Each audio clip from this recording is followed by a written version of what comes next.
Kami mempersembahkan renungan santapan rohani, terjemahan dari renungan Our Daily Bread.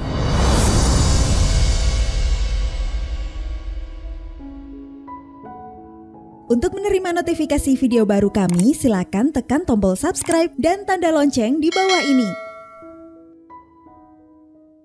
Sahabat ODB, pembacaan Alkitab hari ini terambil dari Keluaran pasal yang ke-20 ayat yang pertama sampai dengan ayat yang ke-6. Keluaran pasal yang ke-20 ayat yang pertama sampai dengan ayat yang ke-6. Ke-10 firman. Lalu Allah mengucapkan segala firman ini. Akulah Tuhan Allahmu yang membawa engkau keluar dari tanah Mesir, dari tempat perbudakan. Jangan ada padamu Allah lain di hadapanku. Jangan membuat bagimu patung yang menyerupai apapun yang ada di langit di atas, atau yang ada di bumi di bawah, atau yang ada di dalam air di bawah bumi. Jangan sujud menyembah kepadanya atau beribadah kepadanya.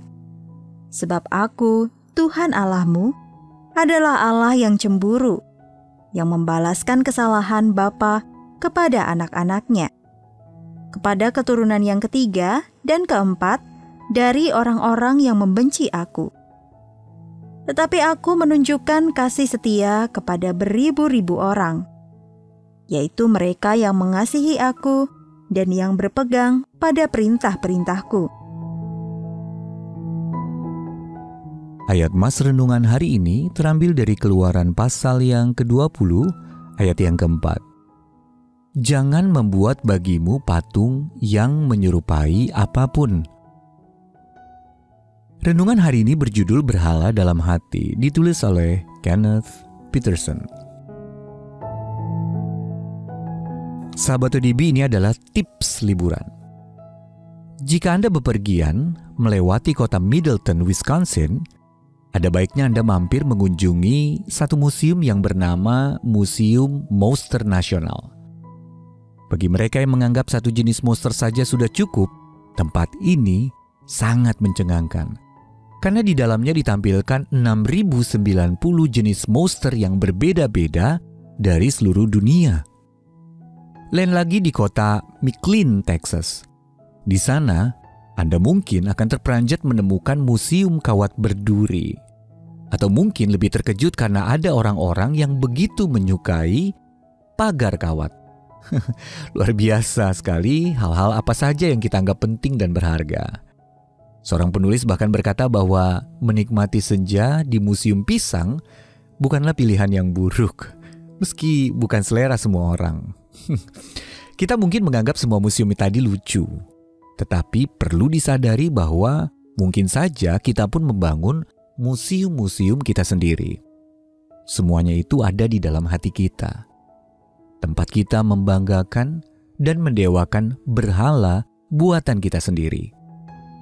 Allah telah memerintahkan, jangan ada padamu Allah lain di hadapanku. Keluaran pasal yang ke-20 ayat yang ketiga. Dan jangan sujud menyembah kepadanya atau beribadah kepadanya, ayat yang kelima. Namun, kita tetap melakukannya dengan membuat ilah-ilah kita sendiri. Bisa jadi itu berupa kekayaan, nafsu atau kesuksesan, atau suatu hal berharga lain yang diam-diam kita puja. Mudah untuk membaca bagian Alkitab tersebut tetapi gagal menangkap maksudnya. Memang Allah meminta pertanggungjawaban atas museum dosa yang kita ciptakan. Namun, Dia juga berbicara tentang menunjukkan kasih setia kepada beribu-ribu orang, yaitu bagi mereka yang mengasihi Dia. Ayat yang ke-6. Dia tahu betapa sepelenya museum kita dan bagaimana kepuasan kita yang sejati hanya ditemukan dalam kasih kita kepadanya. Sahabat ODB, adakah dosa-dosa yang masih Anda rahasiakan? Bagaimana Anda akan menyerahkannya kepada Allah? Mari kita berdoa. Ya Allah, aku rindu Engkau menjadi pusat hidupku. Tolonglah aku terbebas dari berhala-berhalaku, selama ini. Amin.